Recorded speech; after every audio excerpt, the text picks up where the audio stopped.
నమస్తే, welcome to Aadya media. ఈ రోజు మనతో పాటు స్టూడియోలో ఉంది సీనియర్ జర్నలిస్ట్ ఇమంది రామారావు గారు. నమస్కారం సార్. నమస్తే బాబు.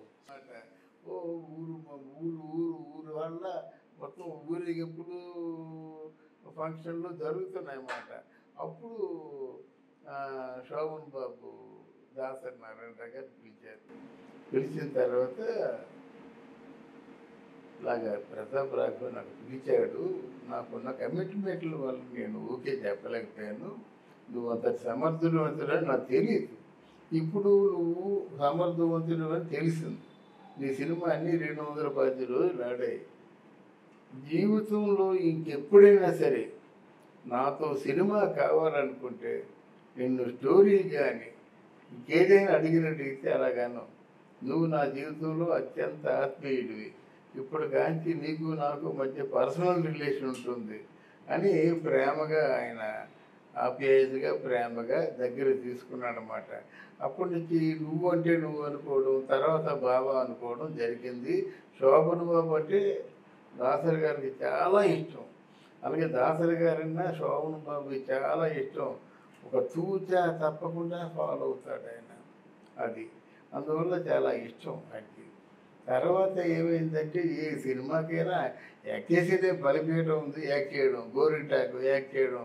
అలాగే ఎన్ని సినిమాలు ఉన్నా అన్ని సినిమాలు కూడా శోభన్ బాబు వెనక ముందు చూడకుండా యాక్ట్ చేయడం జరిగింది అన్నమాట. అలాగే బతుకున్నంతకాలం కూడా బావా అంటే బావా అనుకున్నారు వాళ్ళు. వాళ్ళ ఆ బంధం మాత్రం అలాగే కొనసాగిందన్నమాట. అంటే దాసరి నారాయణరావు గారు ఎంతగా వెళ్ళిపోయారంటే శోభన్ బాబు అంటే అందగాడు ప్రేమించిన అమ్మాయిని పెళ్లి చేసుకునే సినిమా స్వయంవరం. అంటే అలాగ మెరుగుపడింది అన్నమాట వాళ్ళ తాలూకు బంధం.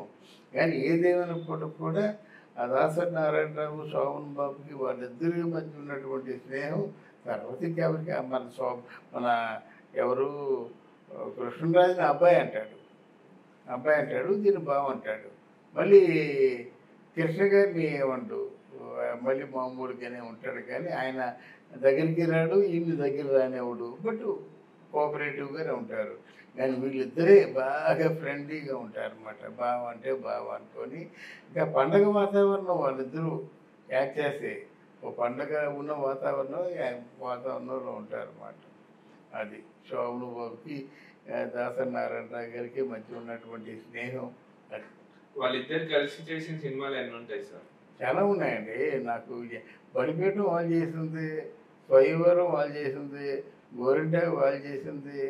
వాళ్ళిద్దరు కలిసి చేసిన మొదటి సినిమా అని గుర్తుందా సార్? బలిపీఠం మొదటి సినిమా. రెమ్యూనరేషన్ తీసుకునేవారా సార్ దాసరి నారాయణ దగ్గర? రెమ్యూనరేషన్ తీసుకునేవాడు. ఎవరిని కూడా మిస్యూజ్ చేసుకోలేదు. అదంటే ఒకరంటే ఒకరు బాగా ప్రాణంగా ఉండేవారు. కానీ అందుకే వాళ్ళ స్నేహం అంతకాలం నిలబడింది. మన స్నేహితులు కదా అని నేను మిమ్మల్ని దెబ్బేసేయడం, మీరు నన్ను దెబ్బేసేయడం అలా ఉండేది కాదు.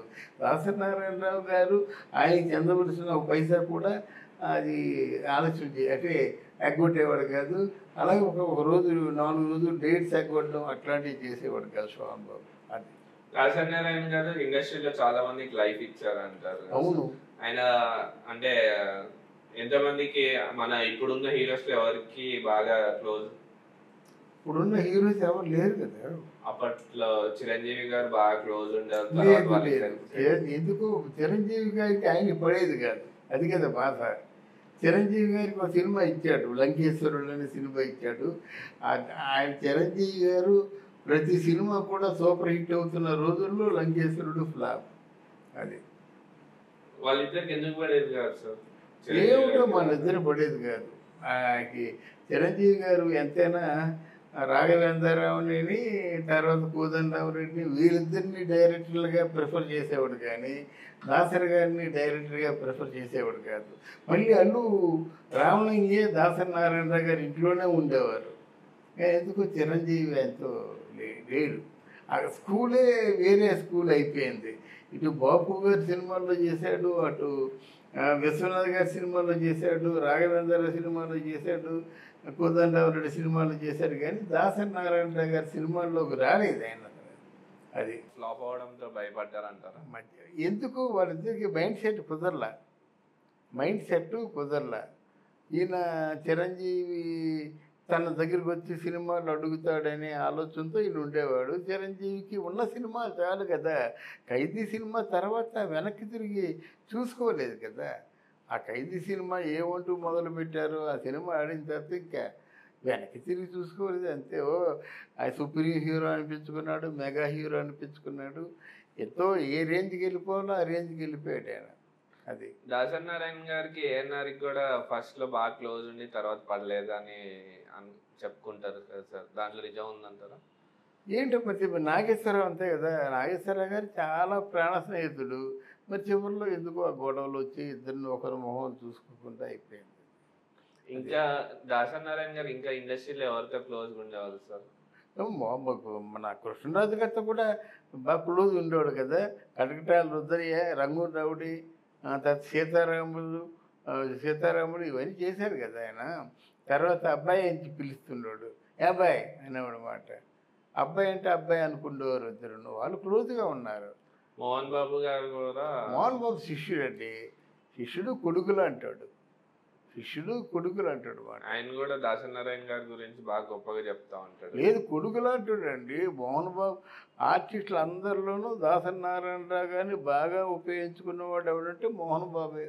అది ఇండస్ట్రీకి ఒక పెద్దలా ఉండేవారు సార్ ఆయన దాసరి నారాయణ గారు. ఆ స్టేజ్ కి రావడానికి ఆయన పడిన కృషి ఏంటి సార్?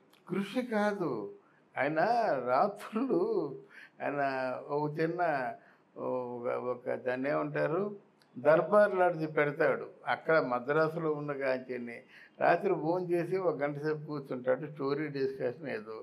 అంటే దాసరి నారాయణరావు గారితో మాట్లాడాలంటే అది చాలా మంచి టైం. 9 దాటిన టైము, భోజనం చేసిన టైము, దగ్గర తిరుపతి లడ్డులో ఉంటే తినే టైం.